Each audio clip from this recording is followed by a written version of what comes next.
We're back here for another sort of special episode of the Talk and Chatter experience where obviously we've just had round 5 of the Australian Superbike Championships out at Morgan Park at Warwick. For the weekend, I was up in the commentary box doing the circuit commentary with Mark Brax. After the races on Sunday afternoon, I decided to take a bit of a walk down and have a chat around to some of the riders in the pits, and it comes from a respectful place to the riders. I have the utmost respect for what they do is absolutely incredible, and for them to give me the time of day and sit down and have a bit of a chat when they're wanting to go home probably, really appreciate it, and hope you enjoy it too. Here's what Max Stauffer had to say. It's been tough, all our testing was rained out, and Friday practice was rained out, so all on the back foot, and I've not done many laps here on any bike. So I made a lot of progress in Q1, and I made it through to Q2, and that was the first time I've been able to get into Q2, so I was happy about that. And we just made some steady progress in the races. So overall, we learned a lot this weekend, and we've got plenty to keep moving forward with. Mate, your gym schedule seems to be pretty hectic. Is that helping with the bike? Yeah, for sure, but I think I'm going to have to up it after this weekend. There's quite a physical track, this one, so I think a bit more time in the gym's going to be necessary. Give me a highlight and a low light for the weekend. Race 1 was pretty tough, so that's probably a low light, and then a highlight was probably making it into Q2. That was pretty special. I think it was the first time I've done that, so that was cool. To run out of tyres? For Q2 I did add the run around on tyres I used in time practice, so that was a bit of a shame. That was my guess, mate. I thought I was sitting up there and I'm like, with what you've been through, I thought, okay, they must be pretty close to the end of the bag. So but well done, good weekend. No, thank you very much, appreciate it. It was fantastic to see Max get into Q2 for that session on Saturday. Obviously very little testing at this track with the team, and Friday being pretty much a waste of time for everybody. It was awesome to see Max get up there, and big things ahead for him by the looks of it for the end of the year. Our next chat was with Troy Herfoss in the pits. So let's sit back and see what Troy has to say. The bikes, I'm making progress now because I was getting off the corners better, and what I lacked in Darwin was outright speed, and then that was nice to tick that box. I'm sort of getting my outright speed back, but I don't know, just little things. Is it time here? I need more. My body's just keep harping on about it. It feels like forever, but it's been forever. But I'm just not what I was yet. But it's just hard. That's all. In general, I'm really in. I love racing. Like, it just was the best feeling to be out front. But I just don't. I come into the pit sometimes and they ask me what's wrong with the bike, and you know inside yourself that your body's holding it back a few tenths, and it's hard to. That's the hardest part, is to try and just keep being positive, because it's like everyone's trying to help you, but you know that you're the problem. So it gets frustrating. Head game. Yeah. So anyway, just got to keep getting better, and once my body's better, I know we can win races again. But What's a bit of it come down to? Is it like you're fit again? Yeah. Is it just flexibility? It's mobility mainly. Just them little muscles of stability. Yep. Stability muscles, basically. Like I can do push-ups and chin-ups like I used to. I can do all the little sort of fitness tests I used to do. I'm good. Like on the push bike, I'm arguably strong or stronger. Like, so there's no physical anything physical hold me back, except for I just struggle. My riding motorbike's just different to, unless you're a motorbike rider, you don't realise how hard it is to ride a motorbike. But just them mobility muscles, and changing direction is the hardest for me, from left into a right. Yep. When you've got to change and get your elbow down and sink into the corner a bit, and drop your elbow. It's sort of my shoulder, that rotation movement hurts a lot. So, and even when it's not hurting, it's sort of like a subconscious still. It's in my subconscious that it's going to hurt. So you're trying to be put a band-aid over it, or be a bit tentative. So I don't know. It's just a process I'm going through, I guess. But it gets frustrating. You don't like talking about it all the time, because it becomes an excuse. And people that support me, they take it. But the people that don't support me, look, here he is. He's whinging about his body again, or he's whinging about his bike again. But anyway, I'm still here riding a Honda, and they haven't replaced me, because there's got to be a reason for that. So I must be doing half all right. There's no one to replace you.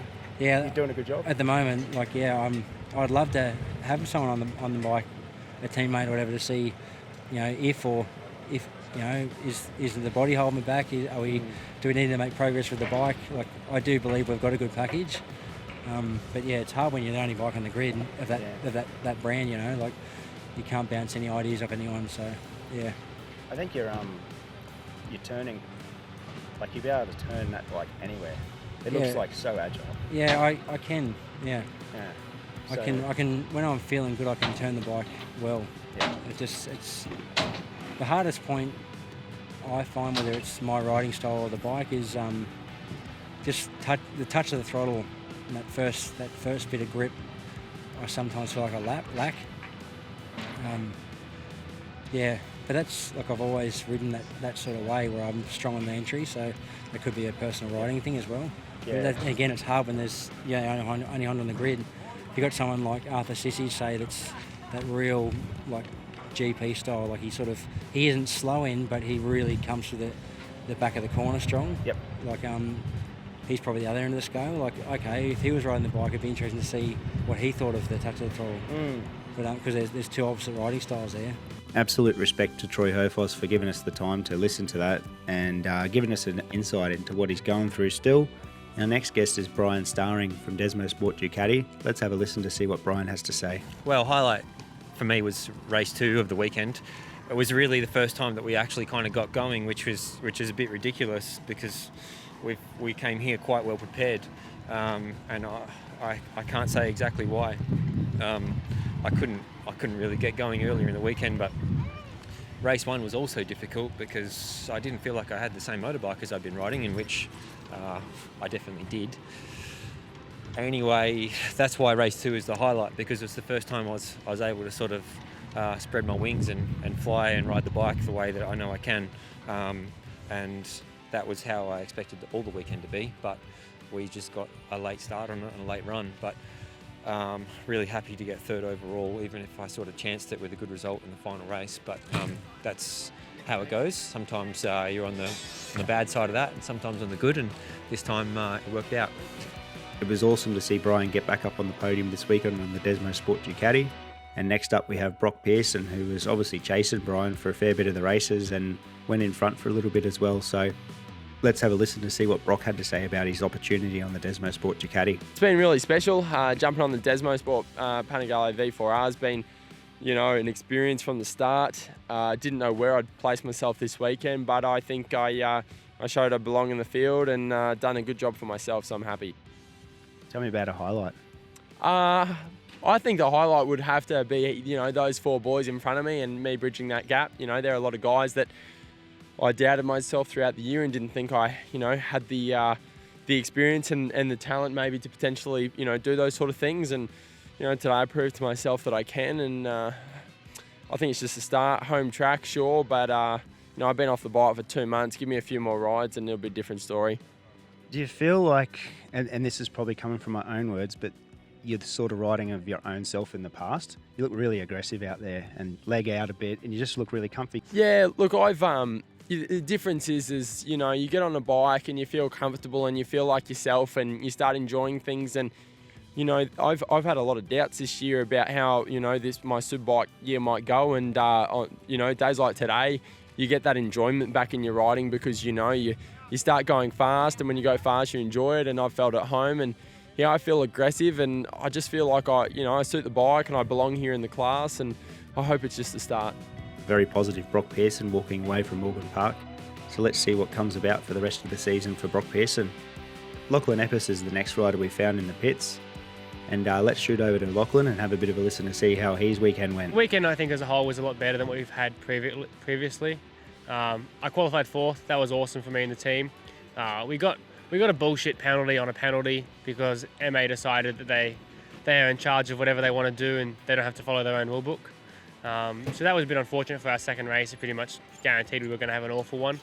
But our first one, I led the first 10 corners. Then I got punted by Wayne's, which was another disappointing part of the weekend. But we fought back. I had great fun. The team did an awesome job. Bike felt good. And I showed that I can be here and I belong here. So I'm looking forward to the last 2 rounds. Race pace and qualifying pace look pretty damn good as well. So there's got to be something taken away from that, isn't there? Yeah, there's a lot of positives. We actually got some results on paper too, which is nice. Instead of just being like, in theory, we got some stuff down on practice, which was good. Yeah, there's a lot more positives than negatives. It's just a couple of small things made some major issues for us as far as race results. Can you explain the MA ruling? The rule states that if you don't run stickers in time practice, your time's disqualified and you have to start Q1. So we want the extra track time because it was rained on Friday. So we purposely went out in time practice without stickers, with the intention of being disqualified and going through Q1. MA went, oh, well, you're taking advantage of the rules here. I'm like, well, the rules are how you've written them. No, we don't like that. So as well as disqualifying you, we're also going to take 2 tyre stickers off you, which meant that we now only had 5 tyres for 4 sessions. I mean, you do the math, we're at a massive disadvantage. So they just did whatever they wanted. It's typical. We've experienced it all year. I feel like I jumped the start in the first race and I didn't get a penalty. So they're not consistent with their rule book either way. So it's what it is. I won't be here next year, but it is what it is. You can hear the frustrations obviously in Lachlan's voice there, and obviously no holding back. So an interesting insight from Lachlan Epis's perspective. Next up is the round winner, Wayne Maxwell. Qualifying lap record, race 1 and race 2 win at not your home circuit and one you haven't tested that much. Let's have a listen to what Wayne had to say. Well, the weekend has absolutely exceeded my expectations. I didn't expect to come to Morgan Park and win, get pole position, win both races. So, it's an amazing feeling. Probably one of the sweetest to pass Mike on the last lap. You know, he's been so strong at the end of the races all year. So to pass him there and win the race at his home races is a pretty sweet feeling for us. And really, I was well excited. Give us a highlight. Was there one particular one? Well, I guess my qualifying lap yesterday, because that really set me up for the thing. To do a 12.5 around here is, fast, half a second faster than I've ever been on any bike. And, it's just, people always say that, like they compare us as in a race for the championship. We really shouldn't be in the race for the championship. We're a small private team. We don't have full-time staff like the other guys. We just do it because we love it. And so to do that is an awesome reward for the effort. The smiles it puts on the people's faces is unbelievable. Awesome, mate. Love it. And anything else to add? No, mate. Looking forward to having a chat with you. That's it. Sounds like Wayne's walking away a very happy person from the Morgan Park round, and a very confidence-inspiring round for Wayne as well. So, which is one of those things that leads into, we've got 5 races left for the year. So I'm sure Wayne is really looking forward to getting back to Phillip Island, and then obviously to Tail and Bend to finish off the season. The next rider, and the final rider that we were able to get hold of on Sunday evening around the Transporters having a bit of a chat, was Mike Jones, the current series points leader. I'll turn it over to Mike now to give us a bit of an update of how his weekend went. Yeah, weekend here at Morgan Park Raceway, it's been a good one, but Friday practice was damp and wet, so nobody got any track time there. Conditions improved for Saturday, and we had time practice session in the morning, and we just more or less ran our bike with the settings in it that we'd tested on here previously. So it was more just a matter of me getting a feeling with the bike and getting comfortable. And then we had qualifying in the afternoon, and the conditions were great. So tried our best, and we were second position in qualifying. And then we headed into today's races.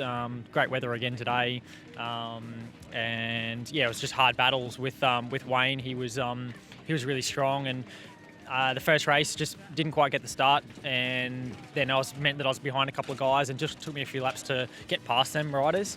And in that time, Wayne had already made a gap, and it was sort of took way too long for me to try and catch up. I only got onto the back of him right on that last lap, and by then I was sort of, not much that I could do in the way of passing him. So finished second in that race, and then race 2 was much better. I got a fantastic start and got the whole shot, and was trying to sort of set the pace that I was comfortable with. But Wayne was right there, and Herfoss came through, and Herfoss went to the front and sort of mixed Wayne and I up a little bit there. And once we got back past him, then we just were head to head all the way till the last lap there. And Wayne, was just better. Was able to put a nice pass on, and I had such a big moment that I nearly crashed the motorbike, but fortunately stayed upright and came across the line second position overall for the weekend. So, any particular things that you look at that was like a highlight or a low light? Not really. I mean, nothing really stood out. We just sort of meandered on through the weekend, kind of averagely, really. Like, I mean, it's interesting. Like, miles ahead of the rest of the field. It's that I'm competing against Wayne, and so it's only fine margins between winning and losing. So to say that, it was kind of like an average weekend, like it doesn't sound great, but the reality is that we're still really, really strong and going really great. So I can't say anything stood out particular over the weekend. Like we just sort of turned up and ran a bike that we knew worked around here, and it was more just up to me to try and make the most of it. So, it was pretty low key, really. It did seem like one of those weekends where it was just like, just flowed. Get out of Friday, and it just flowed through pretty much for the weekend. Were you surprised at the pace? Yes, absolutely. I mean, the pace was very, very fast. I think faster than it's been the last time that we were racing here. So. Pace was hot. It was a tough race, our races are sprint races, but at other circuits, you have time to have a bit of a breather. Here, there's no breather at all. So to run that pace for that long is, just really exhausting. I hope you've enjoyed the insight into a couple of the riders' weekends here at round 5 of the Australian Superbike Championship. Shoot me a message and let me know if it was good, bad, ugly, all that sort of stuff. And we will try and do this at some of the other rounds if we get enough interest from other people as well. So I can't thank the riders enough for giving us their time. Absolute respect to all the riders that go out there and ride at the limit every lap. So thanks for listening. Hit subscribe on YouTube if you get a chance, and give us a rating and a review on iTunes. Cheers.